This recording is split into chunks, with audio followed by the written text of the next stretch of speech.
Redmi Note 9 എല്ലാവരും പറയുന്നത് നല്ലൊരു ഫോണാണ് റെഡ്മീൻ്റെ നോട്ട് 9 എന്ന്. എന്നാൽ പിന്നെ ഒന്ന് വാങ്ങി നോക്കാൻ വിചാരിച്ചു. നമ്മളൊന്നിങ്ങ് വാങ്ങി, ഓൺലൈനിലല്ല ഓഫ്ലൈനിൽ വാങ്ങിയതാണ്.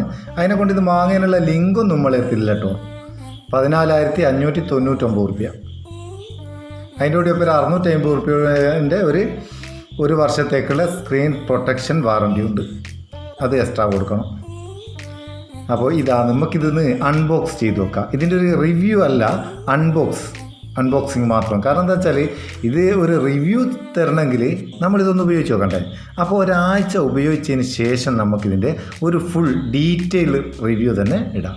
ഇതിൻ്റെ പെർഫോമൻസ് എങ്ങനെയുണ്ട്, ക്യാമറ എങ്ങനെയുണ്ട്, പ്രോസസ്സർ എങ്ങനെയുണ്ട്, ബാറ്ററി ചാർജിങ് എങ്ങനെയുണ്ട്, ഹീറ്റിംഗ് ഇഷ്യൂ ഉണ്ടോ, അത് എല്ലാ കാര്യങ്ങളും ഉൾക്കൊള്ളിച്ച് ഒരാഴ്ച കഴിഞ്ഞിട്ട് നമുക്ക് ഒരു ഫുൾ റിവ്യൂ ഇടാം. നമുക്കിതൊന്ന് അൺബോക്സ് ചെയ്യാം. ആദ്യം ഇതിൻ്റെ ബോക്സും എന്തെല്ലാം എഴുതിയ ഒരു സൈഡിൽ റെഡ്മി നോട്ട് 9 എന്ന് എഴുതിക്ക്, അതുപോലെ ഇപ്പുറം കുറേ കാര്യങ്ങളുണ്ട്. ചെറിയ എഴുത്തിലാണ്, വായിച്ചു വെക്കാൻ കുറച്ച് പണിയുണ്ട്. പിന്നെ ഇപ്പുറം അതുപോലെ എഴുതിക്ക് ബാക്കിൽ കുറച്ച് കാര്യങ്ങളുണ്ട്. Redmi Note 9 48 MB all quad camera എന്ന് എഴുതിക്ക്. പിന്നെ ഹൈ പെർഫോമൻസ് ഹീലിയോ G85ൻ്റെ പ്രോസസ്സറിൻ്റെ കാര്യങ്ങളുണ്ട്. HD ഡിസ്പ്ലേ ആണെന്നുള്ള, ഫുൾ HD+ ഡിസ്പ്ലേ ആണെന്നുള്ള അങ്ങനത്തെ കാര്യങ്ങളുണ്ട്. 5020 mAh ബാറ്ററി ഉണ്ട്. അതിൻ്റെ 22.5 വോൾട്ട് ഫാസ്റ്റ് ചാർജർ ബോക്സിൻ്റെ ഉള്ളിലുണ്ട് എന്നൊക്കെ എഴുതിക്ക്. അപ്പോൾ നമുക്കിത് തുറന്നു നോക്കാം. എല്ലാവരും പുതിയ കത്തിയൊക്കെ ഉപയോഗിക്കുന്ന നമ്മൾ വെറുതെ ഇത് കൈയോട്ട് ഇങ്ങനെ നുള്ളി പൊളിച്ചിങ്ങ് എടുക്കുക. അല്ല എന്തിനാ ഒരു കത്തി, ഈ കടലാസിൻ്റെ കഷ്ണം ഇങ്ങനെ എടുത്ത് കളിയേ. ഇതങ്ങ് എടുത്തിട്ട് നമുക്കിതൊന്ന് മുട്ടി നോക്കാം. അങ്ങനെ വരട്ടെ. അതാ ബോക്സ് ഒന്നാളെ നിൽക്കട്ടെ. ഇനി നമ്മൾ ഇതിലോരോന്നും എടുത്തൊന്ന് നോക്കുക. ഇതെന്താ ഇത്, തുറന്നു നോക്കട്ടെ. മേലെ തന്നെ ഒരു സിം ഇജക്ടർ ഉണ്ട്. അതാവശ്യമാണല്ലോ, ഇതിൻ്റെ സിം എടുക്കണ്ടേ. അതവിടെ നിൽക്കട്ടെ. അതിൻ്റെ ഉള്ളിൽ ഒരു യൂസർ മാനുവൽ ഉണ്ട്, അതും അടക്കട്ടെ.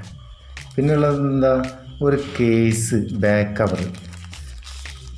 കുഴപ്പമില്ല, ഫ്ലെക്സിബിളായിട്ടുള്ള ഒരു അത്യാവശ്യം ക്വാളിറ്റി ഉള്ളൊരു ബാക്ക് കവറുണ്ട്, അതും അവിടെ നിൽക്കട്ടെ.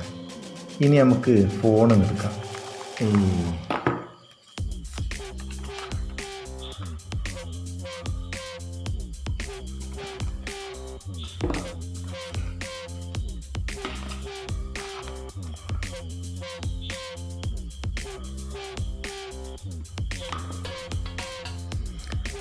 നമ്മളെ ഈ ഫോണ് പബിൾ ഗ്രേ ആണ്. ഇനി നമുക്കിത് ഒന്ന് ഓപ്പൺ ചെയ്ത് കൂടി നോക്കാമല്ലോ ഫോണല്ലേ. അപ്പോൾ നമ്മളിത് ഫോണ് ഓപ്പൺ ചെയ്ത്, നല്ല ഹാൻഡി ആയിട്ടുള്ളതാണ് കേട്ടോ. ഇതിൻ്റെ വെയിറ്റ് കാര്യങ്ങളൊക്കെ നമുക്ക് റിവ്യൂവിൽ നോക്കാം. ഉപയോഗിക്കാൻ നല്ല ഹാൻഡിയാണ്, ഓവർ വെയിറ്റ് ഒന്നുമല്ല, ഒരു ആവറേജ്. ഇത്തിരി കൂടുതലുണ്ടോ എന്നൊരു സംശയമുണ്ട്. എന്നാലും നമുക്ക് ഉപയോഗിച്ച് അതങ്ങ് ശീലമായി കഴിഞ്ഞാൽ നല്ല സുഖമാണ്. ഇതിൻ്റെ സിം ട്രേ ഒന്ന് നമ്മൾ തുറന്നു നോക്കുക. എങ്ങനെയാണ് കാര്യങ്ങളെന്ന് അതും അറിയാമല്ലോ.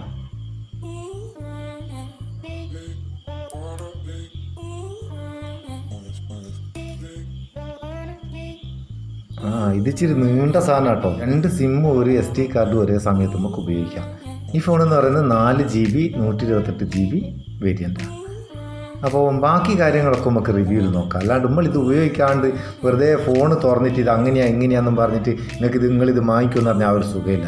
ഇതിന് എന്തൊക്കെ ദോഷങ്ങളുണ്ട്, എന്തൊക്കെ ഗുണങ്ങളുണ്ട്, നിങ്ങൾക്കിത് വാങ്ങാൻ പറ്റുമോ അല്ലെങ്കിൽ വാങ്ങണ്ടേ, അങ്ങനത്തെ കാര്യങ്ങളൊക്കെ നമുക്ക് റിവ്യൂവിൽ നോക്കാം.